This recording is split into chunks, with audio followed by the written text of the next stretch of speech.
আউযু বিল্লাহি মিনাশ শাইতানির রাজিম। বিসমিল্লাহির রহমানির রহিম। ইসলামের বুনিয়াদি দাওয়াত। হযরত আব্দুল্লাহ ইবনে আব্বাস রাদিয়াল্লাহু তাআলা আনহু থেকে বর্ণিত, তিনি বলেছেন, নবী করিম সাল্লাল্লাহু আলাইহি ওয়াসাল্লাম যখন মুআজ ইবনে জাবালকে ইয়েমেনে প্রেরণ করেছিলেন, তখন বিদায়কালে তিনি তাকে নির্দেশ দিয়ে বলেছিলেন, তুমি সেখানে আহলে কিতাবের একটি জাতির কাছে পৌঁছাবে। তুমি যখন তাদের কাছে যাবে তখন তাদেরকে সর্বপ্রথম এই আহ্বান জানাবে, তোমরা সাক্ষ্য দাও, মন ও মুখ দিয়ে এই কথা স্বীকার করে নাও যে আল্লাহ ছাড়া আর কোনো মাবুদ নাই এবং মুহাম্মদ সাল্লাল্লাহু আলাইহি ওয়াসাল্লাম আল্লাহর রাসূল। তারা যদি তোমার এই কথা মেনে নেয় এবং এই স্বীকৃতির সাক্ষ্য দান করে, তবে তারপর তাদেরকে তুমি বলবে, আল্লাহ তাআলা দিন রাতের মধ্যে 5 ওয়াক্ত নামাজ তোমাদের প্রতি ফরজ করেছেন। তোমার এই কথাও যখন তারা মেনে নেবে, তখন তুমি তাদেরকে জানাবে, আল্লাহ তোমাদের উপর যাকাতও ফরজ করে দিয়েছেন।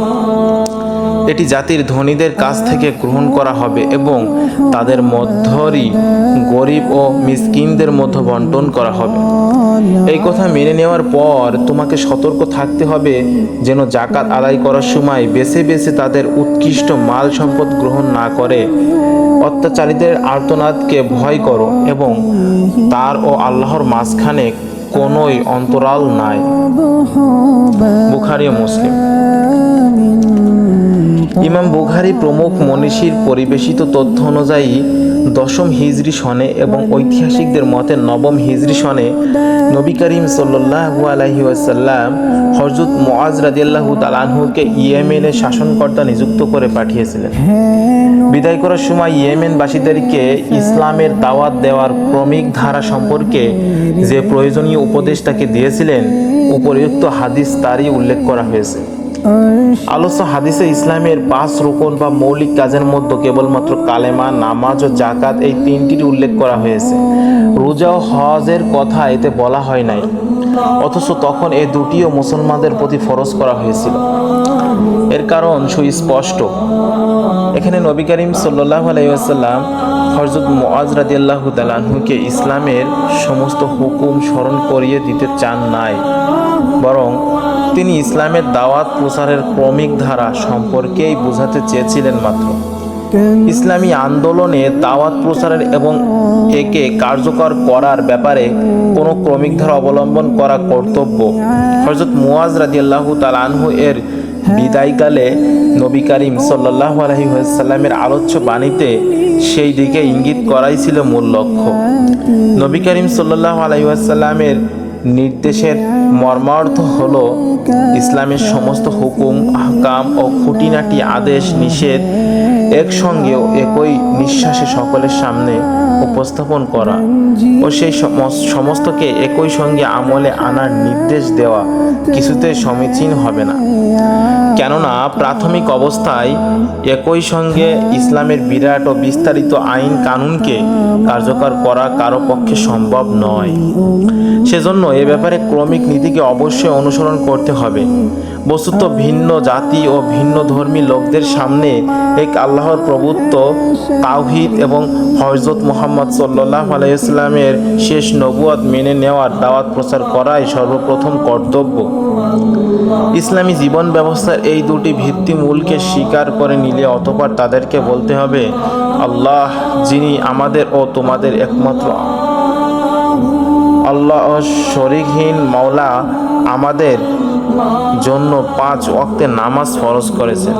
নামাজ ফরজ হওয়া সম্পর্কে তাদের মন স্বীকৃত হলে পরে যাকাতের কথা বলতে হবে এবং তা আদায় করার ব্যবস্থা করতে হবে এবং ঈমানদার মুসলিম জাতি ধনীদের কাছ থেকে তা আদায় করে এই জাতির গরিব ও মিসকিনদের মধ্যে তা বন্টন করতে হবে।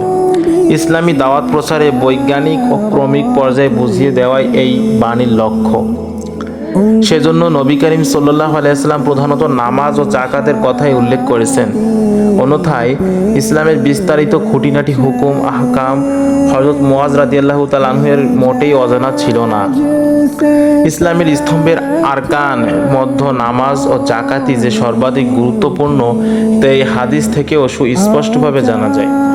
কুরআন মজিদেও এই দুটির উপরই সর্বাধিক গুরুত্ব আরোপ করা হয়েছে। বস্তুত এই দুটি প্রধান কাজ যে ব্যক্তি সঠিকভাবে পালন করতে পারবে তার পক্ষে ইসলামের বিরাট ও বিস্তারিত শিক্ষা অনুযায়ী জীবনযাপন করা অত্যন্ত সহজ।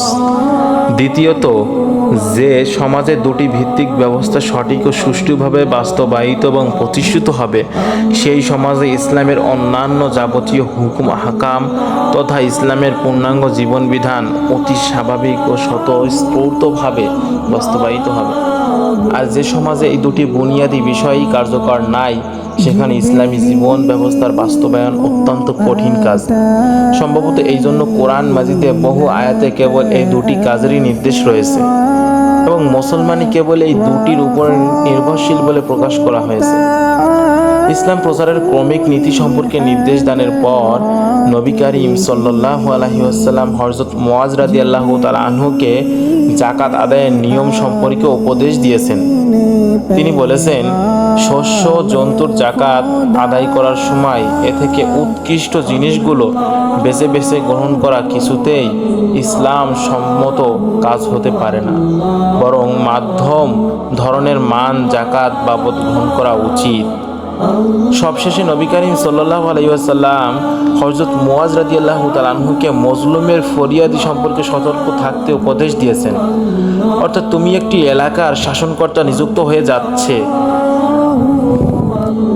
সাবধান, কখনো কারো উপর বিন্দুমাত্র জুলুম করবে না, কেননা মজলুমের আর্তনাদ অনতি বিলম্বে ও সরাসরিভাবে আল্লাহর দরবারে পৌঁছে যায়।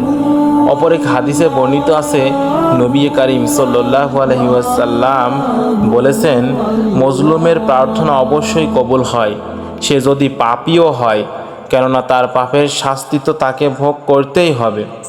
অর্থাৎ কোনো পাপী ব্যক্তির প্রতি জুলুম করা হলে সে পাপী বলে তার বদদুয়া আল্লাহর কাছে কবুল হবে না, এমন কোনো কথাই তো হতে পারে না। এমনকি কাফের ব্যক্তিও যদি মজলুম হয়, তবে তার বদদুয়াও আল্লাহর কাছে কবুল হবে, তা কোনো পর্দার আড়ালে পড়ে মিলিয়ে যাবে না।